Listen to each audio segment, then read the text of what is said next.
আমরা কিনা অনেকেই সিলিং ফ্যানের কাজ করতে পারি, কিন্তু এইরকম ক্যাপাসিটরগুলো নষ্ট হয়ে গেলে কিভাবে আমরা চেক করব, অথবা ভালো ক্যাপাসিটরে আমরা কিভাবে চেক করব, আজকে আমি ছোট ছোটোভাবে আপনাদেরকে দেখিয়ে দিব।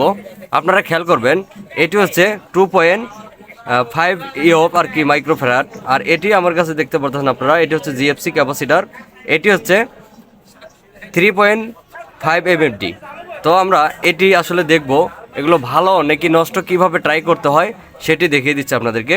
আমরা এখানে একটি সিরিজ লাইনের মাধ্যমে দুইটি লাইন নিয়েছি, আপনারা খেয়াল করবেন, আমরা সিরিজ লাইনের মাধ্যমে নিয়েছি। তো এই দুইটি আমরা এখানে এটার মধ্যে শর্ট করব। শর্ট করলে কি হবে, আমাদের কিন্তু সিরিজ লাইটটি হালকাভাবে একটু জ্বলবে। তো আমরা 30 সেকেন্ড অথবা 10 সেকেন্ডের মধ্যে ধরে থেকে আমরা দুইটি শর্ট করার চেষ্টা করব। দেখতে পারতেছেন এটি কিন্তু একটু ফায়ার করছে। তো আমরা এর পরবর্তী স্টেপে আমরা এটি দেখব যে আসলে এটি কীরকম ফায়ার করে। এটার উপর আমরা নির্ভর করব আসলে ক্যাপাসিটার নষ্ট নাকি ভালো। তো আমরা এটি শর্ট করার চেষ্টা করতেছি। হ্যাঁ, এটিও শর্ট দিয়েছে। এবারে আমরা এটি দেখব।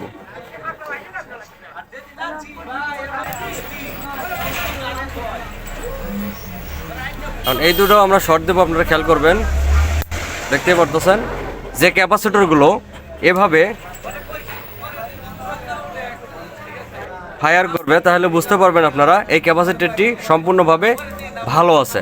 আর যে ক্যাপাসিটরগুলো ড্যামেজ অবস্থায় থাকবে সেগুলো কিন্তু এরকম করে এসি ভোল্টেজ দেওয়ানোর পূর্বে যদি শর্ট করেন তাহলে কিন্তু এভাবে ফায়ার কম করবে, ফায়ার করবে না। বুঝতে পারছেন আশা করি।